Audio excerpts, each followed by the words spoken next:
My best friend lied and manipulated me and her brother to keep us from getting together. All right, I'm gonna try and keep this as short as possible and changing all the names and locations because my friend also listens to the podcast casually. Honestly, I need advice because I have no clue what to do. I, 25F, have been friends with Anna, 25F, for about 3 years. We met in a speed friend dating thing and instantly hit it off. She was super sweet, and we had a lot in common and pretty instantly became close friends. We live in the same city, and I introduced her to my group of girls, since she didn't really have any other friends. I go to college on the other side of the country, so when summer was over, I moved back to my college town, but Anna and I remained close and texted daily.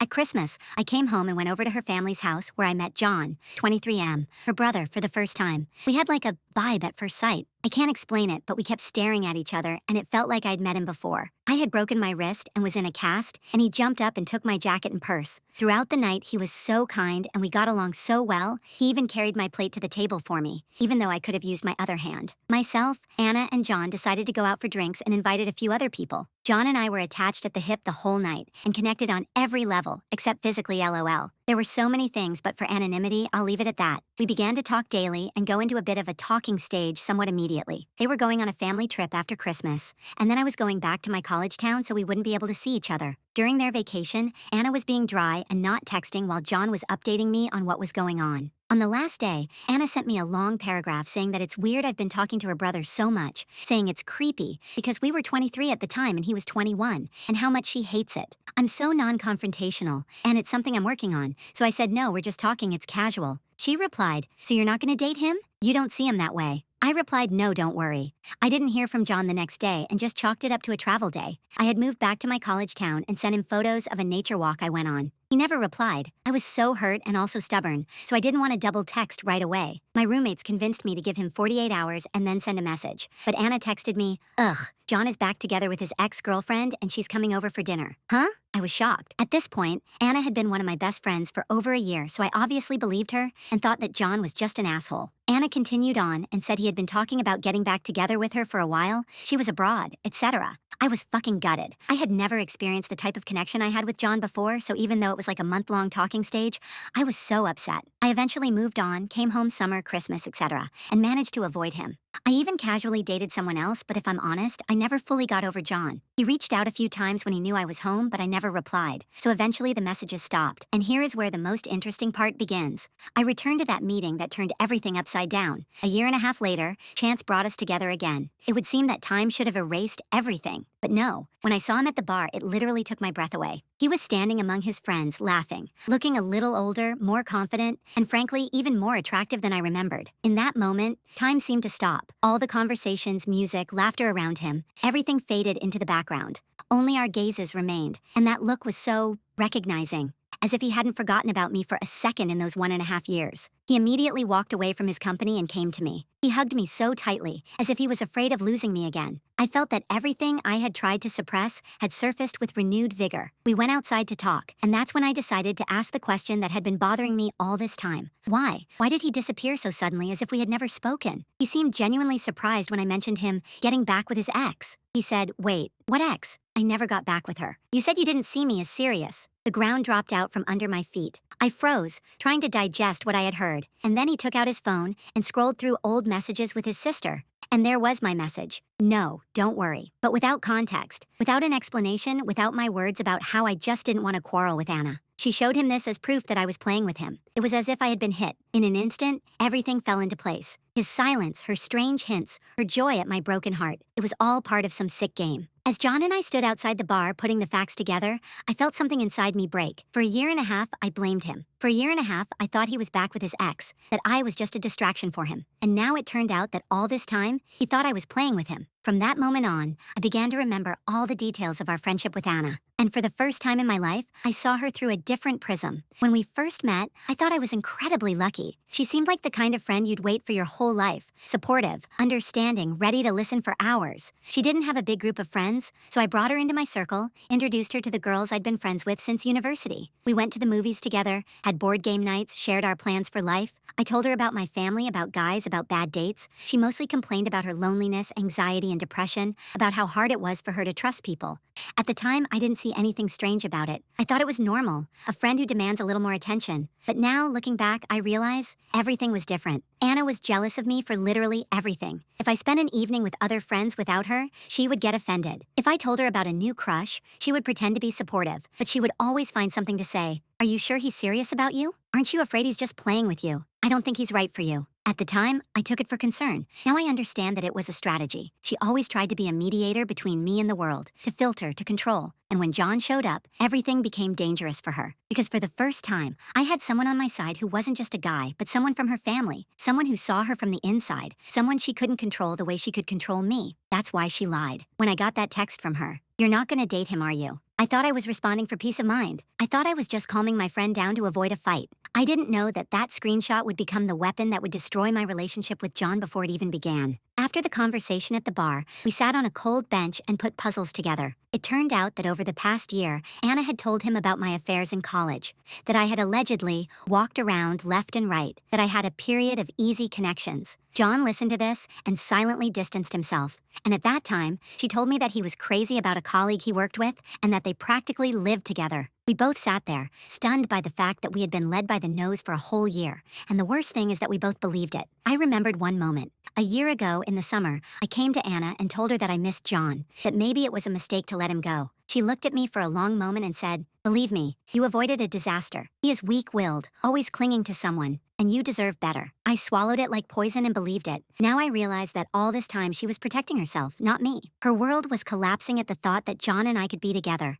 And that night, sitting in the cold air, I allowed myself for the first time to ask a question that had never even occurred to me before. Why? What could be so important that my friend was willing to lie to my face, destroy my happiness, manipulate her own brother? The day after we met, I woke up with a heavy feeling like I had a secret inside me, too big to carry alone. I lay in bed and stared at the ceiling, thinking that I literally had two lives now. In one, I was Anna's friend, the one who pretended everything was the same, joking around in text messages, forwarding memes, and discussing TV shows. In the other, I was the girl who knew the truth, that Anna had ruined my connection with her brother and who was getting messages from him again. I couldn't stop thinking about the way he looked that night. There was something in his eyes. Not anger, not hurt, but rather sadness mixed with hope, as if he wanted to believe that we could still fix everything. Anna, on the contrary, acted as if nothing had happened. That same evening, she sent me a long voicemail. She talked about her studies, about work, about how her colleague had started dating a girl from the office, as if she was checking to see if I was there, in the role of her trusted ear. I turned on the recording and caught myself listening to her voice completely differently, not as a friend, but as a person who had lied to my face. I wrote her a short message, wow,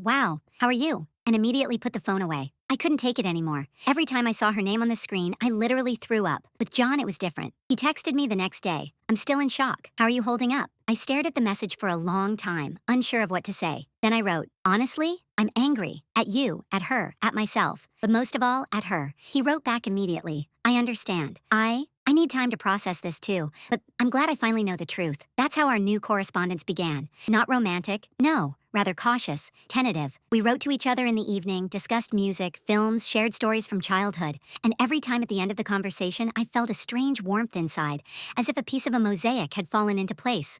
But at the same time, I had to keep up a facade in front of Anna. I pretended to be busy, said that I was behind in my studies, that I rarely checked my phone, and to my surprise, she didn't suspect anything. On the contrary, she sounded pleased that I was talking less with unnecessary people and finally concentrating on the future. It was almost funny in its irony. She didn't even know that at that moment I was talking to her brother, the person from whom she was so furiously trying to cut me off. At some point, I caught myself thinking that I was living in constant tension, as if I were holding two decks of cards in my hands and trying to keep them from mixing. If Anna finds out that John and I are talking again, it's all over. But it's also impossible to hide it forever. And yet, when I opened the messages from John and read his words, I felt like the risk was worth it. A week passed, and John and I began to change our text conversations. At first, we discussed neutral topics. He shared photos of his dog. I sent pictures from campus coffee shops. But soon the conversations deepened. He asked me about my dreams, my fears, my hopes for life. And each time, I answered more honestly than I had answered anyone in years. One evening he wrote, "I keep thinking about what would have happened if Anna hadn't intervened then. Can you imagine? We might still be together? I read it and my heart sank somewhere. I was afraid to answer, but I typed, I think about it too, but we can't change the past. Yes, but we can change the present. Followed almost instantly. I froze. He didn't specify what he meant, but I sensed the subtext. After a couple of days, he stopped hinting and said directly, I want to see you. Without omissions, without correspondence. Just talk, like people. Do you agree? I stared at the screen, biting my lip. There was an argument going on inside. One part of me was screaming, yes. You've been dreaming about this for so many years? Go. The other was reminding me of the consequences. What if Anna finds out? What if she feels betrayed? Are you ready to lose her completely? I wrote, I don't know. It's too risky. She's your sister. He replied, I know, but she can't run our lives forever. This phrase stuck in my head like a broken record. Really, why do I still let Anna decide who I love, who I be friends with, and what I dream about? Meanwhile, Anna continued to act as if she had everything under control. She would call me every few days, tell me about her therapy sessions, complain about work. Sometimes she would even ask, You're not seeing anyone right now, are you? Still alone? And every time she said that, a wave of anger would rise up inside me. She thought she still had me on a short leash. One evening, I was sitting by the dorm window, looking at the city lights, and suddenly I realized I can no longer live in this double world. I will have to make a decision. Either I put an end to it and stop communicating with John in order to preserve the illusion of friendship with Anna, or I go towards what I truly feel and allow myself a chance at happiness. I wrote to John, Okay, I agree to meet, but it must be very discreet. No one must know, especially until I decide for myself what to do with Anna. He sent a smiley face with a sigh of relief and added, I promise, everything will be confidential. I just want to see you. And at that moment I realized there is no turning back. We agreed to meet in a small coffee shop on the outskirts of town where almost no one I knew went. I arrived early, sat by the window, and tried to calm my racing heart. It seemed like everyone around me could see my nervousness, how I fidgeted with my napkin, how I kept glancing at the door. When John walked in, all the noise in the cafe seemed to stop. I hadn't seen him for almost 2 years, but everything about him was so familiar. The way he walked, the slight smile, even the way he adjusted his hair when he noticed me. He came over and hugged me as if we hadn't seen each other for a week. You're real, he said quietly, stepping back a little, and I was always afraid that this would remain just correspondence. We ordered coffee and sat down opposite each other. The first few minutes were awkward. I looked at the cup, he looked at the street outside the window. But then we started talking, and it was like a dam had burst. I told him how hard it was for me to believe in his sudden return to his ex, how I cried at night, thinking that it was all a game. He listened and nodded, and then took out his phone and showed me those very same messages with Anna, where she deliberately distorted my words. I really thought you pushed me away, he admitted. It hurt so much that I decided to just disappear. And then, the longer I stayed silent, the harder it was to write again. I almost cried. On the one hand, it had been so easy to blame him all these years, but now I saw that Anna was the real culprit, and I was filled with a cocktail of anger and relief. Do you understand that she was playing with us all this time? I said, not hiding the trembling in my voice. She lied to you about me, and to me about you, and we believed her. John covered my hand with his. I know, and I hate it, but you know what? We're here now, and I don't want to miss you again. These words hit me right in the heart. We fell silent, just looking at each other. There was so much sincerity in his gaze that I almost forgot how to breathe. But along with the warmth, fear grew inside. What if she finds out? I asked. Anna won't forgive. She'll do everything to destroy us. Maybe, he agreed. But maybe it's time to stop living in her fears. She's a grown woman, and it's time for her to take responsibility for her emotions. We don't have to sacrifice our happiness for her control. It was the first time I heard it so directly, and for the first time in a long time, I wanted to believe that he was right. We sat for another hour. The conversation flowed from the serious to the funny. We recalled our first meeting, laughed at his attempt to open a bottle of wine that very evening in the bar.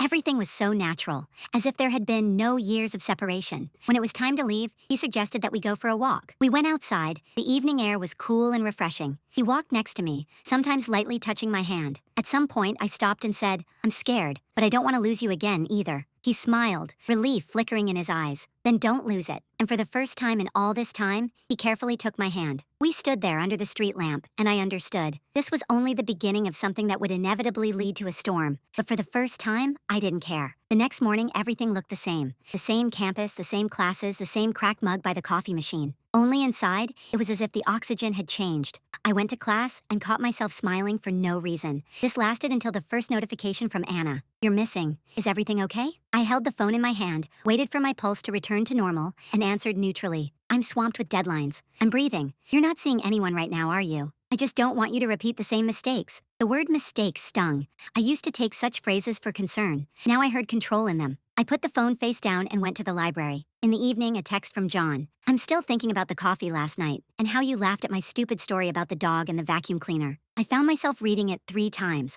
I responded simply, me too. The following days turned into a balancing act on a thin wire. With John, light correspondence, short 5-minute calls that lasted an hour. With Anna, neat, low-fat messages. She didn't let up. Let's call? Not today, my head hurts. You've been weird lately. The session is eating away at my brain. One day she sent a voice message in which she asked in a very friendly way, "You don't talk to John, do you? He seems to be acting up again. I wouldn't want you to get in trouble again." I listened and literally saw her casting the line. I wanted to lie confidently, but I chose something else. "We are not discussing your brother's life, Anna. This is not okay." The pause in the texting lasted longer than usual, then a dry, "Okay," and the emoji reaction to my message, a thumbs up. Never before has, looked so threatening. That same evening, John wrote, "I told her I don't discuss my dates with her, that I love her like a sister, but I won't let her choose for me. And how is she?" First, hysterical. Then silence. I think she's looking for a new way to maintain control. I walked around the room as if it were a cramped cage. 2 truths were ringing in my head at the same time. Anna really does have a difficult psyche, and she is afraid of losing her support. And at the same time, her fear does not give her the right to break other people's boundaries. Compassion is not a reason to sign an agreement about your own lack of freedom. A couple of days later, Anna invited me to brunch with the girls. I declined, citing my coursework, and then I saw a story from one of ours. A shared table, mimosas, laughter, and Anna, who says to the camera, "Some people here are too busy to support their friends. Oh well, we still love them. Sometimes." Signed, joking, or not. I closed the story like a hot door. I couldn't fall asleep for a long time at night. I was thinking about one thing. Friendship is a door that opens in both directions, not a leash that is held tighter. John suggested meeting again, briefly, without pathos. A walk, 15 minutes. I'm near your campus on business. We walked along the river talking about stupid things. As we parted, he said, "I don't want to hide forever. Not to rub her nose in it. To stop living in the shadows." "I know," I answered. "But the choice, how to say it, is mine." The next day, Anna called. Unannounced video call. I didn't pick up. She immediately wrote, "Please send me your schedule for the week. I want to adjust and see you. And also, you would tell me if we had a problem, right?" Before, I would have made excuses. Now she typed, "I don't share schedules. I can offer an hour at 6 p.m. on Thursday for a call. We'll discuss the problem when we have one." The answer came a minute later. "You've become a stranger." I sat on the bed and thought that perhaps for the first time I had become one of them. In the evening, a call from an unknown number. A female voice, nervous, hurried. "Hi, it's Claire. We briefly saw each other at Anna's birthday party a year ago. Look, the weird thing is, today she asked me if I'd seen you somewhere with John, and she sent me a screenshot from someone else's story. You're in the background, in the coffee shop where we sometimes sit. You're barely visible, but it seems like it's you. I thought you should know." The blood pounded in my temples. I thanked her and hung up. A minute later, Anna's message popped up. "Have you met my brother?" Just a line. No smileys, no hello like a subpoena. I looked at the screen and understood. This is it, the moment. Next, either I will swallow myself again, or for the first time I will tell the truth. I wrote to John. "She knows." He answered almost immediately. "I am next to the phone. If you want, we will answer together." I opened a chat with Anna and typed, "Yes, we saw each other, and it was my decision. We need to talk, honestly, without cut screenshots and intermediaries. I'm ready to call tomorrow at 1800. If you want, we can do it together." Sent closed my eyes. My chest felt empty and light at the same time, like after a long dive when I finally took a breath of air. The answer didn't come right away. First typing, then it disappeared, then again. Finally it surfaced. "You betrayed me. Tomorrow, at 6, and bring him, if you have the courage." I put the phone down and suddenly realized how calm it was in the room. The city was humming outside. Neighbors were laughing in the hallway. Water was quietly bubbling in the kettle. The world hadn't collapsed. It was just waiting for us to stop pretending. I wrote to John, "Tomorrow at 6. He replied, "I will, and if anything, we talk about boundaries and the right to choose. Without accusations, but firmly." "Yes," I said out loud, although he could not hear me. "Without accusations, but firmly." Ahead lay the conversation I dreaded most. But for the first time in a long time, I didn't want to run. By 6, I was prepared as if I was going to an exam. My phone was charged 100%. Screenshots of my conversations were printed out and put in a transparent folder. And in my notes, there were 3 short theses. Facts, boundaries, what I want next. I repeated them in a whisper, like a mantra. No accusations. On business. Speak in I messages. Don't argue endlessly about the past, but agree on the future. We chose a neutral location, a small conference room in a co-working space, somewhere between a cafe and a library. Glass walls, dim lighting, a round table. John arrived 5 minutes early and set out water in paper cups just in case. His palms were warm and clammy. He chuckled. "It's funny, but I'm more nervous than I am at interviews." At 18:02, the door swung open. Anna walked in with a sharp step, without her usual smile, with her ponytail pulled so tight that thin strands glistened at her temples. She looked at us, and the corners of her lips twitched. "Nicely arranged. Press conference?" I nodded towards the chair. "Shall we sit down?" She sat down without taking off her coat. For a few seconds, only the noise of the ventilation. I put my palms on my knees so as not to fidget with the sheets of paper and began. I suggested a meeting because I have a complaint against you. Not about feelings, but about actions. A year and a half ago, you sent John a screenshot of my message taken out of context. This destroyed the trust between me and him, and you told me that he went back to his ex, which did not happen. I pushed the folder toward her. The dates and correspondence are here. Anna didn't even look at the sheets. I was protecting you, she said reservedly. He's always like that. He sticks and then disappears. I've seen you suffer because of guys. You're like a sister to me. I didn't want to clean up your tears again. John leaned forward. That's not true, Anna. I wasn't clingy. I came in and told you honestly, I like her. He swallowed. You showed me that screenshot and told me she was just having fun. You knew how that would hit. She turned to him sharply. Did you know how this would hit me? Do you have any idea what it's like to live in a house where men leave? Where your mother is hanging on by her teeth, and your brother is the only person who... Her voice faltered, she broke off, closing her eyes for a second. I couldn't lose her in you. Understand? I wanted to catch this vulnerability and not let it go screaming. I said softly, I hear you were scared, and I sympathize, but fear doesn't give you the right to lie and control people. I spoke slowly, almost syllable by syllable. When you send screenshots without context and make up stories, you're not protecting, you're hurting. Anna smiled briefly, almost maliciously. Stories? Really? And your collection of dates in college? What is that? I didn't imagine it. It happened. I don't have to justify my personal life, I answered calmly. And that's certainly no reason to stop me from seeing your brother. You won't be a go-between for me and anyone else anymore. She leaned back in her chair. So, like this? You decided to cross me out and live in the shadow of a lamp? Beautiful. Painful, but beautiful. John put his elbows on the table and looked at his sister in a way he hadn't looked at her in a long time, evenly, like an adult. I don't want to write you off. I want boundaries. 3 simple ones. First, don't discuss my relationship behind my back. Second, don't forward our personal messages to anyone without my consent. Third, if you're in pain, tell me and don't play broken telephone. I'll go to family therapy with you if you want, but you won't run my life. Anna sat motionless for a second, as if these words were not addressed to her. Then she laughed nervously. Family therapy. Of course. You will turn everything into a project. Theses, folders, water, and here I am. Alive. Are you a project too? I blurted out and then softened my voice. You are alive. That's why I'm offering honestly. I'm not going to disappear from your life, but I'm not going to disappear from mine for your peace of mind either. That's a false choice. She looked down at the table, tapping her nail on the edge. Then she looked up sharply. Okay, then my choice. Either friendship with me or him. You like clarity, right? Here's clarity for you. The air grew thick as syrup. I knew it would happen. An ultimatum always comes when control slips. I took a breath and answered bluntly, I don't choose between people. I choose between healthy and unhealthy relationships. And ultimatums are unhealthy. I don't agree. Anna blinked. For a second, something like confusion flashed in her gaze, as if the familiar map no longer matched the terrain. I opened the folder and pulled out one sheet. This is the same screenshot you sent to John. And this is the full dialogue. I moved the second page towards her. Here you can see that I said, don't start a fight with your brother. Things are difficult for us now. Let's keep it calm. You can see for now. And you can see how you took out one phrase and hurt 2 people at once. That's a fact, not an assessment. She glanced at him briefly and pushed the sheets away with her fingertips. You know how to hurt too. With your calm, with your adulthood. It's impossible to hold you back. You're like water. You say, I hear you, and then you leave. I'm not leaving, I said quietly. I'm staying, but on my own 2 feet. And I suggest you stay on yours. Without trying to stand on my shoulders?